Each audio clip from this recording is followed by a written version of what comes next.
saludándole en el amor del Señor, deseando ricas y abundantes bendiciones del cielo hacia sus vidas. Ha llegado la hora de compartir el devocional, el pancito diario de vida que tanto bien hace a nuestras almas. Avanzamos en nuestra serie respecto de el predicador y la predicación, y hemos visto en los devocionales anteriores al menos el enfoque que corresponde a cómo nos visualizamos en la predicación. Es decir, hemos abordado prácticamente lo que ha sido métodos de predicación, y hemos visto que la predicación de Juan el Bautista, confrontacional, directa y cristocéntrica, en muchos aspectos fue el mismo modelo que usó el apóstol Pablo, incluyendo la defensa del evangelio de una manera práctica y de una manera de mucha sabiduría. Aunque fue confrontacional, no fue un ataque, una denigración gratuita. Por el contrario, tomándose de los mismos argumentos hacia los cuales Pablo quiso ser el agente persuasivo, hizo su exposición de la defensa del evangelio y transmitió claramente el mensaje cristocéntrico a la audiencia ya en Atenas. Hoy, más que observar un método, quiero que veamos un hecho que se suscita en la vida de cada predicador, que siempre surge la pregunta en la mente: ¿qué debo predicar? ¿O qué voy a predicar? Entonces ahora la Biblia nos va a responder esta pregunta, que no es una pregunta liviana, es una pregunta de peso. ¿Qué predicar? Ya no es cómo, sino qué predicar. Vamos a la carta a Tito, capítulo 2, versículo 1. Y de ahí vamos a ver algunos versículos, quizá algunos anteriores, incluyendo el capítulo 1 y cerrando quizá el capítulo 2. Entonces, Tito capítulo 2, versículo 1, vamos a que la Biblia nos vaya respondiendo a través de esta carta pastoral. Tanto Tito como las dos cartas de Pablo a Timoteo se consideran cartas pastorales. Sabios consejos de un anciano ya, un hombre maduro, un siervo de Dios, fogueado en las cosas de Dios, hacia dos hijos espirituales, compañeros de milicias, apoyo en el ministerio, a los cuales también le va a dar sabios consejos de cómo llevar adelante el ministerio.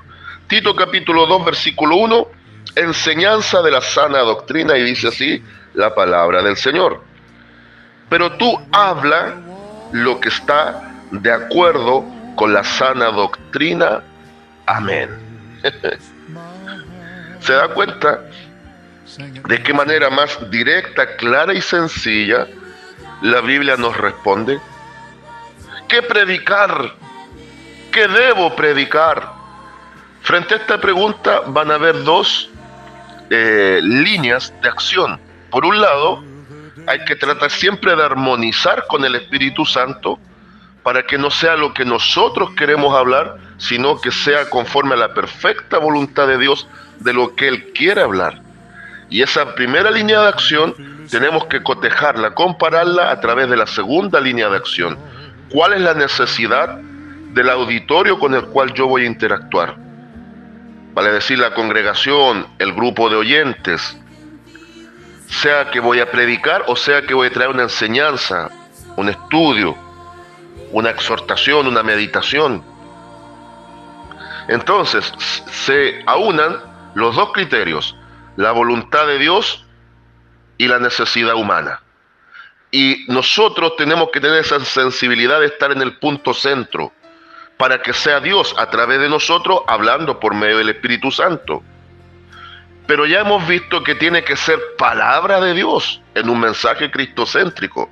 Aquí Pablo le escribe a este, comillas, hijo espiritual, Tito, gentil que se había convertido al cristianismo, fue compañero de trabajo misionero de Pablo, y él mismo habla de Tito, por ejemplo, en 2 Corintios capítulo 7, versículos 6 al 16, lo nombra.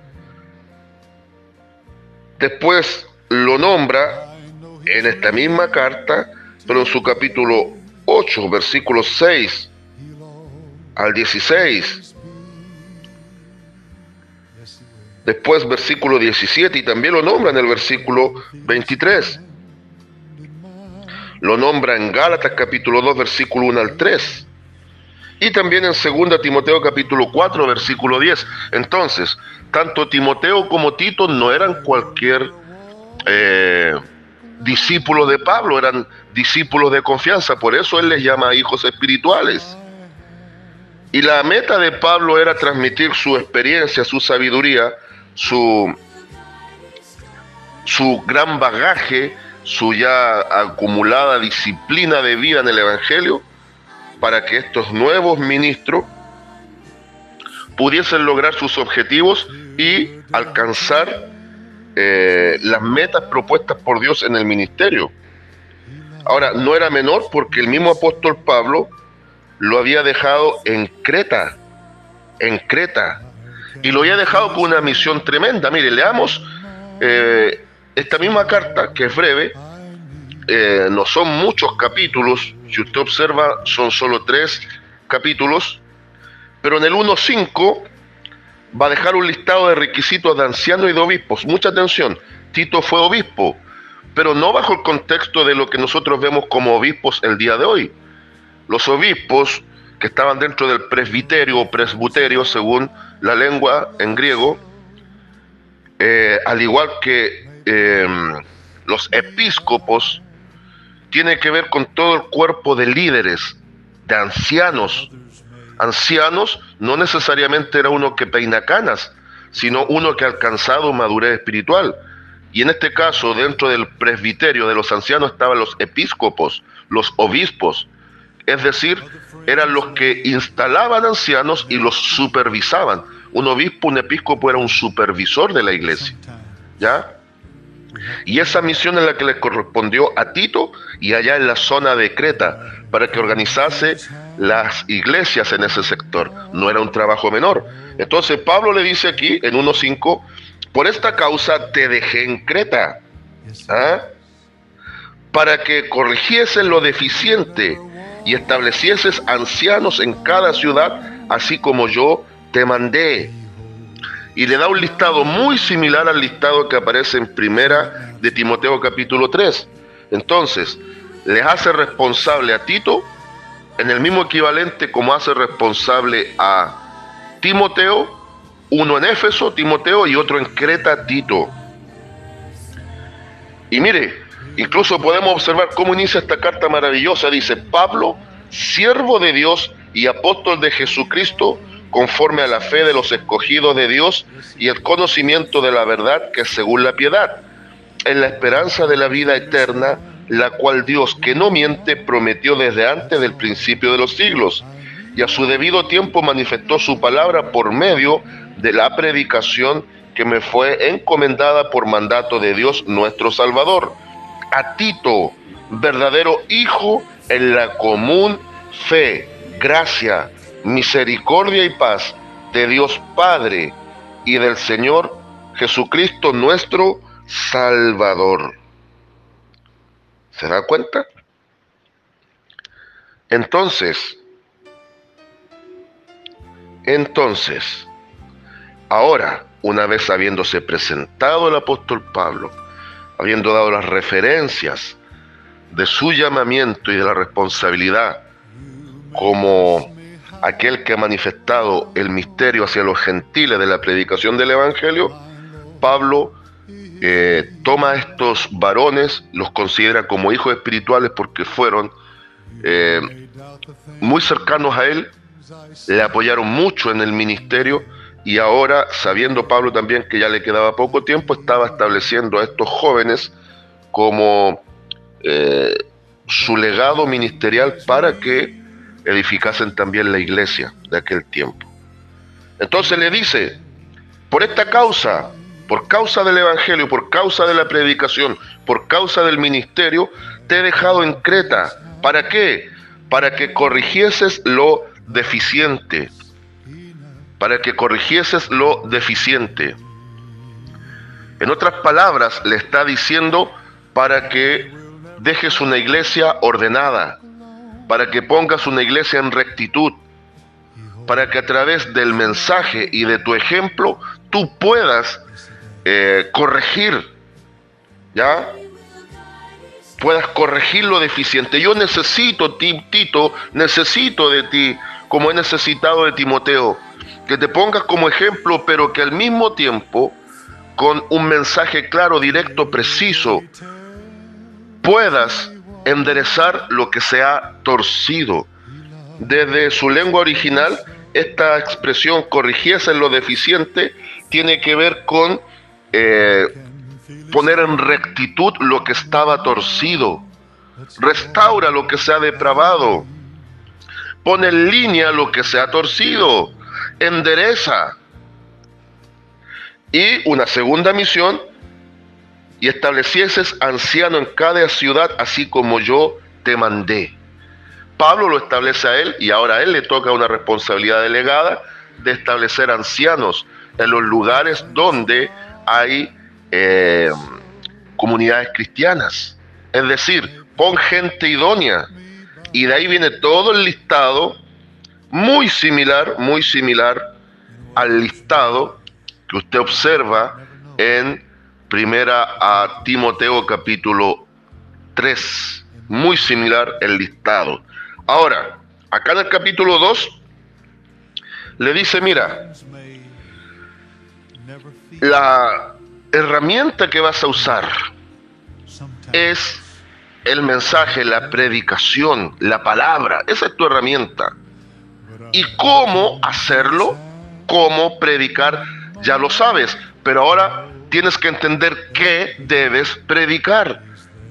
Sabes cómo usar la herramienta, pero ahora tienes que estar claro qué se usa en esta herramienta. La palabra, pero ¿de qué manera? Enseñando lo que está de acuerdo a la sana doctrina. Entonces, en el desafío para el predicador de este tiempo, no puede perder este foco. Usted y yo y cada uno de los que predicamos y enseñamos tiene que estar todo, absolutamente todo, dirigido, regido y alineado con lo que está de acuerdo a la sana doctrina, a la sana enseñanza, lo que esté de acuerdo a la Biblia, separado de prejuicios, separado de preconcepciones. Nos acercamos al texto para exponerlo, permitiendo que la misma Biblia sea la que habla a través de nosotros, y no nosotros forzar una interpretación bíblica. Si ya en los días de Timoteo y de Tito, Pablo les daba el sentido de urgencia, que predicasen de acuerdo a la sana doctrina, porque muchos ya estaban predicando fábulas, mitos y leyendas, cuánto más hoy, amada iglesia, que estamos en ya los tiempos finales y estamos en pleno tiempo de apostasía de iglesia. Tenemos urgentemente los predicadores y los que enseñamos el urgente llamado al compromiso de hablar todo lo que esté de acuerdo a la sana doctrina. Y es ahí donde debemos entender cómo propiciar una enseñanza sistemática, una enseñanza ordenada, una enseñanza incluso progresiva. No podemos exponer mensajes profundos si primero no hemos puesto las bases. Hay quienes, y lo digo con respeto, con temor y temblor, pero también quiero ser directo, hay quienes conocen muy poco de la Biblia y se aventuran creyéndose teólogos para exponer el libro del Apocalipsis, por ejemplo. Y es por eso que se han producido grandes aberraciones a través del tiempo, porque neófitos, gente ni siquiera novata, sino que gente menos que en pañales en el conocimiento, se atreven a entrar en áreas demasiado profundas. Por eso debemos ordenarnos en el conocimiento bíblico y ordenar el conocimiento bíblico en forma sistemática para hacer la palabra accesible y entendible y sin traicionar el fundamento, que es la sana doctrina. la sana enseñanza. Y fíjese, así como se presenta un requisito, el apóstol Pablo presenta unos requisitos una vez que le dice: esta es tu misión, eres obispo, eres un supervisor en Creta para que endereces lo que se ha torcido y ahora ponga gente idónea para preservar la sana doctrina en la iglesia. Ahora, no te olvides lo que debes tú enseñar. Tienes que enseñar y hablar, predicar y manifestar un mensaje que esté totalmente alineado con la sana doctrina. ¿Cuál es la sana doctrina? La enseñanza del Señor Jesucristo, reflejada en el modelo también del apóstol Pablo. Ya hemos dicho, el método es un mensaje cristocéntrico, un mensaje que confronte el pecado, un mensaje de corrección, un mensaje de restauración y también de edificación y consolación. Pero tiene que ser sin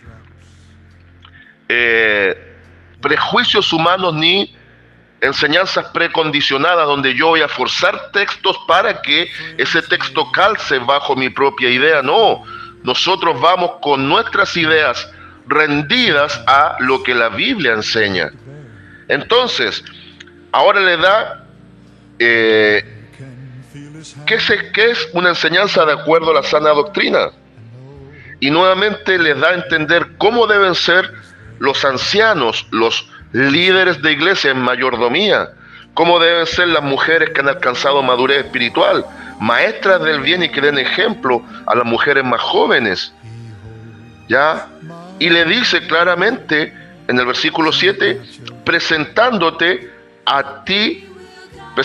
tú en todo como ejemplo de buenas obras, en la enseñanza mostrando integridad, seriedad, palabra sana y reprochable, de modo que el adversario se avergüence y no tenga nada malo que decir de vosotros. Entonces, le da el listado: los ancianos, las ancianas, los jóvenes. Tiene que predicar con dichos y hechos, siendo un ejemplo a cada uno conforme la necesidad. Y siempre el énfasis es la exhortación. La exhortación tiene que ver con que la palabra provoque que hagamos lo que no estamos haciendo o que dejemos de hacer lo que mal estamos haciendo. Se lo digo con más calma.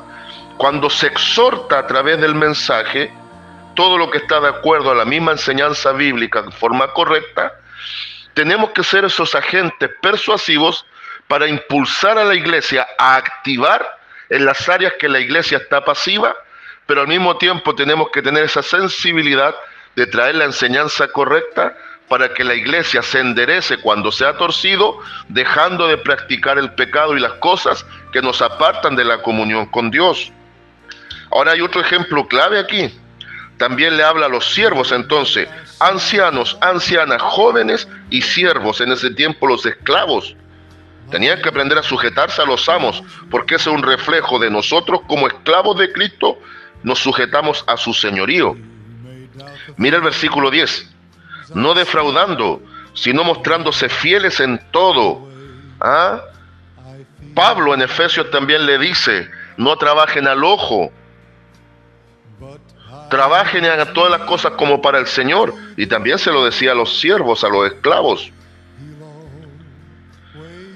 Versículo 10, porque la gracia de Dios se ha manifestado para salvación a todos los hombres, enseñándonos que renunciando a la impiedad y a los deseos mundanos, vivamos en este siglo sobria, justa y piadosamente, aguardando la esperanza bienaventurada y la manifestación gloriosa de nuestro gran Dios y Salvador Jesucristo, el arrebatamiento de la iglesia, que se dio a sí mismo por nosotros para redimirnos de toda iniquidad y purificar para sí un pueblo propio, celoso de buenas obras. Entonces el énfasis de Pablo siempre es el cristocentrismo. Cristo está en el centro de todo. Entonces cierra esta sección diciendo: esto habla y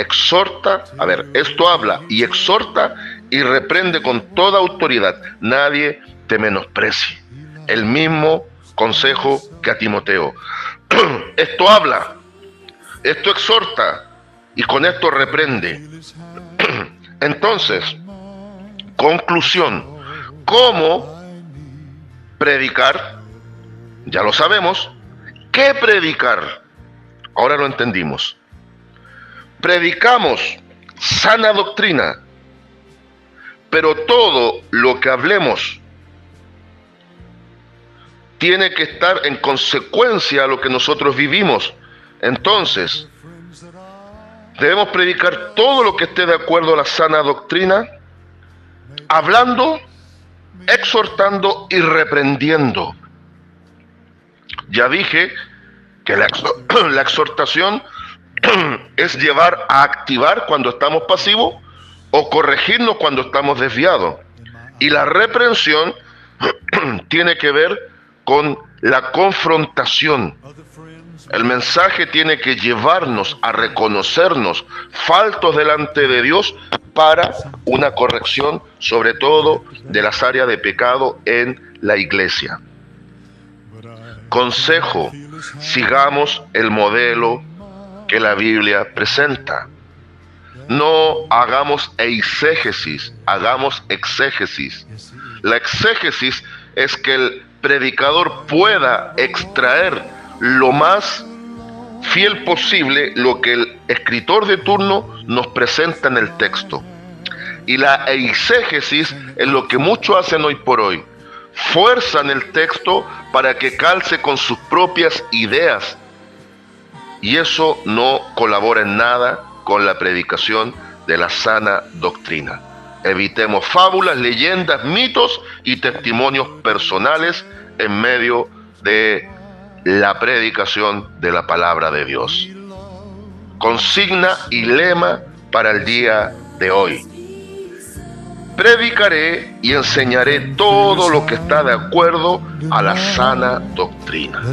Saludos de paz, amor y bendición desde Longaví a cada uno de ustedes. I can feel his hand in mine, that's all.